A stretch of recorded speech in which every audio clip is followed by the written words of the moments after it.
Alright, NCT zone में आपका स्वागत है। तो आई होप आप लोगों ने फर्स्ट पार्ट देख लिया होगा, तभी ये इस वीडियो में आए हो। हम टीचिंग एप्टीट्यूड एप्टीट्यूड का जो पार्ट 2 है, ये पीवाईक्यू सॉल्व कर रहे हैं। हम ये शिफ्ट 1 का सॉल्व कर रहे हैं, ठीक है, जिसमें हमने ये सारी चीज़ें कर लिए हैं। ये हमने पैराग्राफ भी पढ़ लिया। तो ये जो है हमारा शिफ्ट 1 का है हमारा पेपर, जो 29 अप्रैल को हुआ था बच्चों का 2025 में। तो हमने ये क्वेश्चंस कर लिए हैं। अगर ये आपको देखने हैं कि ये जो जो मैंने ये क्वेश्चंस करवाए हैं, लगभग यहाँ तक मतलब 13th क्वेश्चन तक हमने सॉल्व करवा दिया था। तो आज की वीडियो में इसी के आगे हम कंटिन्यू करने वाले हैं। तो अगर आप 13th क्वेश्चन तक वीडियो देख चुके हो तो सही है, नहीं देखे हो तो आपको आई बटन पे यहाँ दिख रहा होगा, इस वीडियो में जाके पहले वो फर्स्ट पार्ट देख लेना, तभी यहाँ पे कंटिन्यू करना नेक्स्ट पार्ट। तो नेक्स्ट पार्ट अब हम सॉल्व करेंगे आगे के क्वेश्चंस। तो अगला क्वेश्चन है हमारा क्वेश्चन नंबर 14। 14th से हम कंटिन्यू करने वाले हैं अपना। तो देखिए ये जो है, match the thinkers with their books, तो इस टाइप के क्वेश्चंस आते थे। क्वेश्चन कुछ इस प्रकार है कि क्वेश्चन कह रहा है कि आप थिंकर्स हैं, थिंकर के नाम दिए हुए हैं। आप एक काम करिए कि हमें बुक का नाम बता दीजिए, यानी कि जो सोचने वाले थे उस विचारधारा के लोग, और उन्होंने क्या बुक लिखा था। तो बुक का नाम मतलब मैच करना है, ये भी मतलब कि आपका बुक से रिलेटेड ही आ गया क्वेश्चन, जिसमें क्वेश्चन पूछा जाएगा। तो पहला है अपना क्वेश्चन नंबर, ये 14th सॉल्व कर रहे हैं। पहला है राधा कृष्णन, सर्वपल्ली राधाकृष्णन है, एस आई थिंक यही होगा। सेम मैंने पीवाईक्यू में ही देखा था, यही होगा। तो ये जो थे, ये एक टीचर थे और फिलोसोफर भी थे, ठीक है। फिलोसोफर भी थे और टीचर भी थे। और इनकी जो बुक है, उन्होंने उस बुक में लाइफ के बारे में बात की है, मीनिंगफुल लाइफ के बारे में, ठीक है। और तो उनका बुक का नाम जो है living with a purpose, living with a purpose. तो ये ए का हो जाएगा फोर्थ, तो ए का फोर्थ आपको यहाँ सेकंड और फोर्थ में दिख रहा है, ठीक है। आगे बात करते हैं रविंद्रनाथ टैगोर। रविंद्रनाथ टैगोर की बात करें तो ये एक नोबेल प्राइज विनिंग है। नोबेल प्राइज उनको मिल रखा है, किसमें? विनिंग राइटर के फील्ड में, ठीक है। तो एक फेमस नोबल है जिसका नाम है the home and the world, the home and the world, ठीक है। इस एक नोबल है जो कि सोसाइटी और नेशनलिज्म के ऊपर है। तो इन्होंने इसमें इसी की बात की है। तो रविन्द्रनाथ टैगोर का जो हो जाएगा थर्ड, यानी कि बी का थ्री। तो बी का थ्री दोनों में है, ए और टू में भी। सी का वन और सी का टू। सी का देखते हैं, श्री अरविंदो। तो श्री अरविंदो जी जो थे, ये भी एक फिलोसोफर थे, ठीक है। और ये स्पिरिचुअल जो थे, स्पिरिचुअल फिलोसोफर थे ये। तो स्पिरिचुअल वाला यहाँ एक दिख रहा है, लाइफ विद लाइफ डिवन, ठीक है, डाइवन। ये हो जाएगा हमारा, यानी कि सी का वन। सी का वन हमें सेकंड ऑप्शन में दिख रहा है, तो हमारा सेकंड आंसर हो जाएगा। अभी हम लास्ट वाला भी देख लेते हैं, स्वामी विवेकानंद। स्वामी विवेकानंद जो जो थे, ये एक मॉन्क थे, आपको पता होगा, इंडियन मॉन्क थे ये तो, ठीक है। और एक थिंकर भी थे, एक मॉन्क। मॉन्क आप लोगों को पता होगा आई थिंक। इन्होंने जो लिखा था मॉडर्न इंडिया, यानी कि भारत, ठीक है। यानी कि इसको इंग्लिश में अगर ट्रांसलेट करोगे तो मॉडर्न इंडिया करके आएगा, जो कि बताता है कि सोशल कंडीशन के बारे में बताता है इंडिया की, ठीक है। इस बुक में यही चीज बताया गया था, तो स्वामी विवेकानंद द्वारा। तो डी का टू हो जाएगा, जो कि हमारा इसमें ऑप्शन मैच हो गया है। तो ऑप्शन नंबर टू हमारा करेक्ट आंसर हो जाएगा, ठीक है, इसके लिए। आई थिंक आप लोगों को ये वाला क्वेश्चन आ गया होगा समझ। चलते हैं नेक्स्ट में। तो ये ऑप्शन टू है इसका करेक्ट आंसर। और 15वां क्वेश्चन देखते हैं।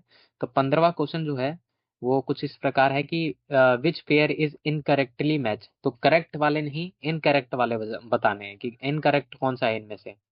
तो उस साल जो ये क्वेश्चन आया था, इसमें हो सकता है काफी बच्चों को प्रॉब्लम आए। जैसे कि ये जो पहला है, कॉलबर्ग, जो था कॉलबर्ग, ये मॉरल डेवलपमेंट के ऊपर, हाँ इसी के ऊपर बात करता है कॉलबर्ग। क्योंकि मॉरल थिंकिंग और डेवलप्स इन स्टेजेस, ऐसे ही इस बुक इसमें बताया गया था, ठीक है। और आगे आगे देखते हैं सेकंड वाला, मास्लो। जो मास्लो है, ये हाई कैरी हायरार्ची, हायरार्ची जो है, हायरार्ची ऑफ नीड्स, ठीक है। इसके बारे में इस बुक में, हाँ, बुक बोल रहा हूँ, मतलब कि ये करेक्ट मैच है, इसी के बारे में बात हुई थी इसमें मास्लो में। और अगला है थर्ड वाला, जिसे थॉर्नडिक भी पढ़ते हैं, जैसे ये थॉर्नडिक जो है ये थर्ड वाला, ये एक थ्योरी एक्स एंड वाई, इसके ऊपर बात की गई थी क्या इसमें? इनकरेक्ट हमें ढूंढना था, तो ये जो है, ये ऑप्शन जो है गलत है। जो थ्योरी एक्स एंड वाई है वो हमारा हुआ था डॉगलस वाले, डॉगलस करके है, डॉगलस एमसी ग्रीगोर, ग्रीगोर उसमें इसमें बात की गई थी, जिसमें theory theory x and y के बारे में बात की गई थी। उसका जो एक्चुअल नाम है वो है डॉगलस एमसी ग्रीगोर। ठीक है, तो ये ऑप्शन हमारा गलत है, मैच मैच इसका सही नहीं है। स्नीकर की बात करते हैं, जो प्रोग्राम्ड लर्निंग, तो ये ऑप्शन बिल्कुल सही है। अ, ये बिल्कुल सही है, तो ये थर्ड वाला इनकरेक्ट हो जाएगा, तो आंसर नंबर 3 है इसका आंसर। आप इसको, इस क्वेश्चन को अगर डिटेल में देखना चाहते हो तो पॉज करिए, इसके स्क्रीनशॉट लीजिए और गूगल कर सकते हो। गूगल में आपको इसके बारे में मोर इन्फॉर्मेशन प्रोवाइड हो जाएगी।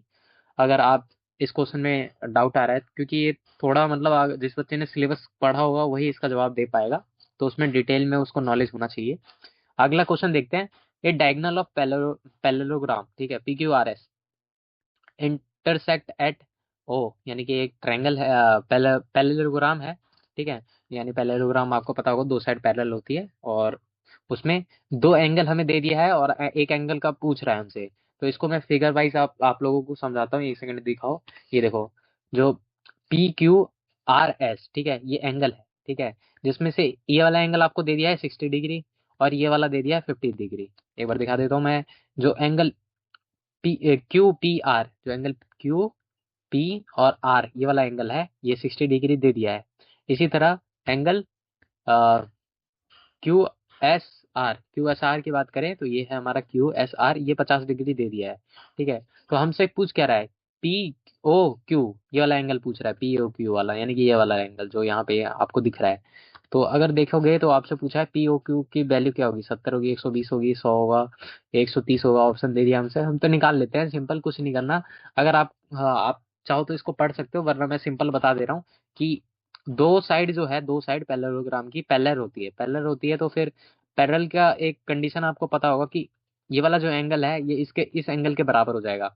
ये वाला एंगल जो यहाँ पे एंगल बनेगा 50 यहाँ पे भी हो जाएगा, क्यों? अल्टरनेट इंटीरियर एंगल होता है, ठीक है। ये ट्रांसवर्स का काम करेगा, ये वाला जो लाइन है ये ट्रांसवर्स का काम करेगा, और ये वाली लाइन और ये वाली लाइन, यानी कि PQ और SR पैरेलल हो जाएगा, और QS जो ये लाइन है, QS जो गई है, ये ट्रांसवर्स का काम करेगी। तो अल्टरनेट इंटीरियर एंगल के तहत ये हो जाएगा 50। ये 50 है, इधर 60 है, तो ये वाला एंगल कितना होगा? ऑब्वियसली आप लोग 180 में से, टोटल 180 होता है, तो इन दोनों का सम माइनस कर दोगे 180 में से, तो आपको एंगल मिल जाएगा। तो आई होप आप लोग सॉल्व कर लिए होगे। 50 ये वाला 50 हो जाएगा, और ये 60 है ही, तो 110 तो ऐसे ही हो गया, तो बचे हुए ये कितना होगा? टोटल 110 होगा, 180 होता है, तो ये ऑब्वियस सी बात है 70 ही होगा, तभी होगा। तो 60 ये 50 ये 110 और ये 70, 180 हो जाएगा, तो ये ऑप्शन जो हमारा ए है वो करेक्ट हो जाएगा, 70। आई थिंक ये वाला क्वेश्चन ऐसे ही होगा, और ये सिंपल मैथ मैथ वाले ही क्वेश्चन आएंगे, सिंपल होगा। मैथ का इक्वेशन आप लगाओगे, सॉल्व कर दोगे आराम से, बिना किसी दिक्कत के, कोई प्रॉब्लम नहीं आएगा, तो ऑप्शन ए हो जाएगा करेक्ट। 70वां क्वेश्चन देखते हैं हम। 17th क्वेश्चन बोल रहा है, what is expected from a good mathematics teacher? तो मैथ के टीचर से आप क्या एक्सपेक्ट करते हो? ठीक है, जो अच्छा मैथ का टीचर हो उससे क्या एक्सेप्ट करते हो आप? एक्सपेक्ट क्या है, एक्सपेक्टेशन क्या है आपकी? पहला है ऑप्शन, यहाँ पे अगर हम ऑप्शन चेक करें तो इसमें एक से ज्यादा आंसर हो सकते हैं, तो देखते हैं। डिस्कवरी लर्निंग, क्या डिस्कवरी लर्निंग मतलब कि स्टूडेंट जो है थिंकिंग करेगा, डिस्कवर करेगा आंसर देमसेल्फ, खुद मतलब खुद डिस्कवर करेगा अपने आप को। तो हाँ, मैथ वाला टीचर ये आपको सिखा सकता है, यही चीज सिखाएगा और वही आपको बताएंगे भी। आगे बात करते हैं, relating math to daily life. Daily life से कोई भी मैथ का टीचर वो डेली लाइफ से ही रिलेट करके आपको पढ़ाएगा तो ज्यादा बेटर रहेगा, और वही गुड मैथमेटिक्स टीचर भी होगा, तो ये ऑप्शन भी हो जाएगा। तो ए और बी जहां जहां दिख रहे हैं वो सही है, तो हमें 3 ऑप्शन में दिख रहा है A B। ठीक है, आगे देखते हैं। Solving all text books problem, क्या मैथ का टीचर सारे के सारे टेक्स्ट बुक्स प्रॉब्लम को सॉल्व करवाएगा आपको, सॉल्विंग करवाएगा आपको? तो देखो, टीचर है वो हर एक सवाल लेके बैठेगा थोड़ी, आपको समझाएगा थोड़ी, खुद अपने आप से भी तो करने को बोलेंगे सर जो है। तो सारे क्वेश्चंस तो टेक्स्ट बुक्स के थोड़ी प्रॉब्लम सॉल्व करने को बोलेंगे, तो ये ऑप्शन हट जाएगा। तो सी जहां जहां है वहां से हट जाएगा, तो यहाँ से सी हट जाएगा। और ये तो ऑब्वियसली हट ही गया, तो इन दोनों में अब ऑप्शन हो सकता है हमारा। आगे देखते हैं। तो teaching social skill, social skills के बारे में आपको पढ़ाएगा ये। तो ये मैथ के टीचर हैं, तो क्या आपको सोशल स्किल्स के बारे में पढ़ाएंगे? तो ये थोड़ा अलग टॉपिक आ जाएगा। तो सोशल स्किल्स के बारे में उतना तो मैथ के टीचर है, मैथ ही पढ़ाएंगे अपना, ये थोड़ी टीच करने लग जाएंगे अपने टाइम पे। तो डी, डी नहीं होना चाहिए, तो ये वाला ऑप्शन भी चला जाएगा फिर तो ऑप्शन नंबर 3 हमारा करेक्ट हो जाएगा। ठीक है, यहाँ डी है, यहाँ पे भी डी है, यहाँ पे भी डी है, तो ये थर्ड वाला ही आंसर हो जाएगा हमारा। आगे देखते हैं फिर भी।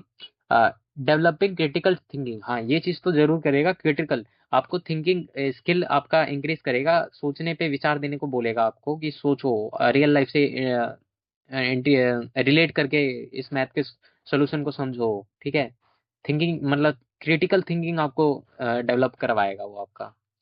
तो ऑप्शन नंबर ई भी हो जाएगा हमारा सही। तो थर्ड ऑप्शन जो है ये हमारा फुलफिल कर रहा है, जिसमें ए बी और ई ओनली हो जाएगा, थर्ड ऑप्शन इसका आंसर हो जाएगा। तो आई थिंक आपको ये वाला क्वेश्चन हो गया होगा, समझ आ गया होगा। नेक्स्ट क्वेश्चन पे चलते हैं। 18th क्वेश्चन, 18वां क्वेश्चन कह रहा है कि a child is a weak in mathematics, एक बच्चा है जो कि वीक है मैथ में, what should a teacher do. अब वो टीचर क्या करे, मैथ में वो वीक है, तो अब टीचर का क्या क्या जिम्मेदारी है कि क्या करना चाहिए उस टीचर को? Make the child make the child sit with intelligent student, क्या टीचर उसे बोलेगा कि तुम अच्छे इंटेलिजेंट बच्चे के साथ बैठो, तुम भी सीख जाओगे? तो भैया ऐसा थोड़ी होता है कि सीख जाएगा, ऐसा कुछ कहेगा और वो सीख जाएगा? ऑब्वियसली थोड़ा मुश्किल है, मतलब हो सकता है कि वो बच्चा सिखाए या ना सिखाए, इंटेलिजेंट स्टूडेंट जो है सिर्फ बैठने से थोड़ी सीख जाएगा। वीक वीक है तो थोड़ी बैठने से थोड़ा बढ़ जाएगा, मतलब वो वीक से अच्छा हो जाएगा, ऐसा थोड़ी है। सजेस्ट ट्यूशन क्लासेस, क्या ट्यूशन क्लासेस उसको सजेस्ट करेंगे वो उसके टीचर? बोलेंगे तुम ट्यूशन ले लो, तो वो तुमसे क्यों पढ़ रहा है भाई? ट्यूशन ले लो जाके। ये थोड़ी टीचर आपको कहेंगे कि ट्यूशन क्लासेस ले लो अपना। तो ये ऑप्शन भी हट जाएगा हमारा कि ट्यूशन के क्लासेस ले लो, ये ऑप्शन भी हट जाएगा। आगे देखें कि discuss with principal and parents, क्या आपको आप मैथ में कमजोर हो, वो बच्चा जो है मैथ में कमजोर है, तो प्रिंसिपल को बुलाया जाएंगे, पेरेंट्स को बुलाया जाएगा और डिस्कस किया जाएगा? ये थोड़ी है भाई, ये भी नहीं होगा। Identify difficulties and work with the child, हाँ ये हो सकता है फोर्थ वाला, कि हाँ आइडेंटिफाई किया जाएगा कि उस बच्चों को क्या प्रॉब्लम है, क्या दिक्कत हो रही है, और रीजंस पता करेगा, डिफरेंट रीजंस क्या क्या है, स्ट्रगल कहाँ हो रहा है बच्चे को, कहाँ उसको प्रॉब्लम आ रही है, फाइंड किया जाएगा, उसको स्टेप बाय स्टेप सॉल्व किया जाएगा, और वही ना, चाइल्ड के साथ मिल के वर्क किया जाएगा इस पे। तो ऑप्शन नंबर फोर्थ हो जाएगा हमारा करेक्ट इसका आंसर। ठीक है, तो आई थिंक ये वाला क्वेश्चन तो इजी था, ये वाला भी इजी था और 17th वाला भी इजी था, बिना किसी पढ़े भी तो आप जवाब दे सकते हो। अगला क्वेश्चन देखते हैं। 19th क्वेश्चन यानी कि 19वां क्वेश्चन कह रहा है which of the following is a dance form, इनमें से कौन सा डांस फॉर्म है? नौटंकी, क्या डांस होता है? नौटंकी में डांस होता है, डांस फॉर्म है नौटंकी। तो आपको मतलब ट्रेडिशनल कल्चर वगैरह पता होना चाहिए, तभी आप इस क्वेश्चन का जवाब दे पाओगे। तो नौटंकी एक एक टाइप का ट्रेडिशन ही है, कल्चर ही है, जिसमें बताया जाता है। ठीक है, बट वो डांस फॉर्म नहीं है, डांस का फॉर्म नहीं है। ठीक है, इसमें कोई भी डांस का फॉर्म नहीं है। जात्रा की बात करें तो ये भी डांस का फॉर्म नहीं है। ये नौटंकी, जात्रा और ये स्वैंग, स्वैंग की बात करें तो ये भी डांस का फॉर्म नहीं है। मणिपुरी एक डांस है, आपको पता होगा मणिपुरी डांस, आपको शायद सुन रखा होगा आपने। मणिपुरी ये ऑप्शन हो जाएगा। अभी ये तीनों क्यों नहीं है? क्योंकि ये डांस के फॉर्म नहीं है, ये सारे के सारे फॉल्क है। ठीक है, फॉल्क यानी कि FOLK, फॉल्क है। ठीक है, शायद प्रोनाउंसिएशन गलत हो तो उसके लिए माफी चाहता हूँ। तो जो हमारा नौटंकी है, स्वैंग है, ये सारे थिएटर में आते हैं, फॉल्क थिएटर। ठीक है, और ये जात्रा की बात करें तो ये फॉल्क ड्रामा है, ये ड्रामा है ना कि डांस का है। ठीक है, और मणिपुरी हमारा डांस में आ जाएगा, डांस फॉर्म में आ जाएगा। तो मैंने आपको एक्सप्लेन भी कर दिया, मणिपुरी जो है क्लासिकल डांस है। इसका आंसर फोर्थ हो जाएगा हमारा आंसर। आगे देखते हैं। 20th क्वेश्चन यानी 20वां क्वेश्चन हमसे कह रहा है मुरल art work is done on, मुरल जो आर्ट वर्क है वो कहाँ किया जाता है? देखिए, एक मुरल के बारे में आपको पता होना चाहिए, सिलेबस जिस बच्चे ने पढ़ा होगा उसको पता होगा मुरल का मतलब। तो ये एक टाइप का पेंटिंग है। ठीक है, पेंटिंग है। मुरल का अगर एक्सप्लेन करना चाहूँ तो ये एक पेंटिंग है जो कि वॉल पे किया जाता है। ठीक है, पेंटिंग किया जाता है वॉल पे यानी कि दीवारों पे किया जाता है। जैसे आप एग्जांपल ले लो कि टेम्पल्स के वॉल्स देख लो, वहां पे पेंटिंग की जाती है, और काफी सारे प्लेसेस हैं वहां पे भी पेंटिंग की जाती है। तो एक टाइप का आर्ट वर्क जो है जो कि दीवारों पे किया जाता है। ठीक है, तो ऑप्शन देखते हैं, फ्लोर पे किया जाता है? नहीं। आयरी सीट, ये क्या है? आयरी सीट, माउंट बोर्ड, ये भी नहीं है, वॉल पे किया जाता है। ऑप्शन नंबर फोर्थ हमारा सही हो जाएगा। पीवाईक्यू का पार्ट है तो इसलिए आप इसको याद ही रख लेना, मोरल क्या होता है इसके बारे में थोड़ा सर्च भी कर लेना। वॉल हो जाएगा हमारा करेक्ट आंसर। आगे बढ़ते हैं। 12, 12 मासा पेंटिंग कंपेयर्स ऑफ। 12 मासा से आप क्या समझते हो? पेंटिंग जो है 12 मासा एक टाइप ऑफ पेंटिंग है, ठीक है। वो क्या शो करता है, ठीक है, या क्या किससे कंपेयर कर सकते हो आप इसे? यहाँ कुछ नंबर्स में ऑप्शन दे रखे हैं, तो नंबर्स में देखो 12 मासा, 12 मतलब 12, 12, 12 मासा मतलब मंथ, 12 मंथ, ठीक है, 12 मंथ। आप आई थिंक आप समझ पा रहे हो, 12 month, 12 month each one painting folio. Folio आप समझ सकते हो कि एक पेंटिंग में जो 12 मंथ लगाया जाता है उसे फोलियो कहते हैं, ठीक है। तो करेक्ट आंसर जो हो जाएगा इसका 12, 12 फोलियोज हो जाएगा, ठीक है, 12 फोलियोज, ऑप्शन नंबर 1। इससे आप सिंपल भी समझ सकते हो, 12 मास मतलब 12 मंथ, 12 मंथ जो है यही है अपना 12 फोलियो, ठीक है। मतलब कि फोलियो मतलब आप समझो कि each in one painting, folio मतलब होता है each in one painting, one painting में लगने वाला टाइम, ठीक है। कंपेयर आप कर सकते हो 12 फोलियो इससे, ठीक है, फोलियो से। आगे अब देखते हैं क्वेश्चन नंबर 22। 22 है, the theme of Deccani painting योजिनी इज रिलेटेड टू। जो यहाँ पे योजिनी जो वर्ड है ये रिलेट किससे करता है? अब बहुत सारे बच्चे जो है इसमें देखेंगे कि योगा है तो यही आंसर हो जाएगा। नहीं भैया, योजिनी है योगा, योगा से रिलेट मत करो इसे, ठीक है। जिसने सिलेबस पढ़ा होगा उसको आई थिंक पता होगा। योजिनी एक टाइप ऑफ पेंटिंग है जो कि फोकस करता है spiritual power and inner awaking, यानी कि अंदर की आत्मा से बाहर निकालने का मतलब पेंटिंग द्वारा, ठीक है। और सेल्फ रियलाइजेशन करवाता है ये जो योजनी है ये सेल्फ रियलाइजेशन करवाता है। तो फिजिकल एक्सरसाइज नहीं है ये, योजनी एक टाइप ऑफ फिजिकल एक्सरसाइज नहीं है, ये इनर ही है, इनर द्वारा स्पिरिचुअल पावर आप समझ सकते हो। तो ये सेल्फ रियलाइजेशन जो है ये थर्ड वाला ये सही हो जाएगा, ठीक है, ऑप्शन नंबर थर्ड। तो योजनी का मतलब आप ये समझ सकते हो सेल्फ रियलाइजेशन। तो आई थिंक ये वाला क्वेश्चन हो गया सॉल्व। इसमें कोई प्रॉब्लम नहीं था, बस इसमें कंफ्यूजन करने वाला ये योगा वाला है। बहुत सारे बच्चे इस पे भी क्लिक करके आ चुके होंगे, क्या पता अगर जिसने सिलेबस ना देखा हो तो। आगे देखते हैं, the D block of the periodic table. अब देखो डी ब्लॉक, एफ ब्लॉक और पी ब्लॉक, ये सारे ब्लॉक जो है ये आपको पता होने चाहिए, ठीक है। ये चीज आपको पता होना चाहिए। एस ब्लॉक, एसपीडी मतलब केमिस्ट्री का एक पार्ट है, आप लोगों को पता होगा मोस्ट प्रोबेबली। तो देखिए D block periodic table contain element, जो डी ब्लॉक कंटेन करते हैं वो क्या होते हैं? एफ ब्लॉक वाले 4f with 4f orbital field, F वाले, यहाँ पे भी एफ वाले हैं, यहाँ पे भी 4f 5f। तो यहाँ तो डी की बात हो रही है ना, तो एफ ब्लॉक की तो बात ही नहीं हो रही, इन सभी में से हट जाएगा, तो यही फोर्थ ऑप्शन हमारा करेक्ट हो जाएगा। देखिए हमने नेगेट करके हमने आंसर निकाल दिया है, यानी कि फोर्थ ऑप्शन जो है हमारा सही हो जाएगा, फील्ड डी ऑर्बिटल। तो ठीक है, हमारा ये हो गया खत्म। पीवाईक्यू 23 क्वेश्चन हमने कर लिए हैं, ठीक है। अब इसी टाइप का अगर आप और पीवाईक्यू करना चाहते हो तो मैं आपको बताता हूँ पहले कि हम पीवाईक्यू प्रिपेयर कर रहे हैं। अगर इसी टाइप का और देखना चाहते हो तो यहाँ पे एक वीडियो आएगा, वो उसे देख लेना आप लोग, ठीक है। तो उसमें और उसी शिफ्ट में सेकंड शिफ्ट का पेपर सॉल्व करवाया जाएगा इस वीडियो द्वारा, ठीक है। तो आप यहाँ आके देख सकते हो। धन्यवाद आपका वीडियो देखने के लिए। मिलते हैं एक नए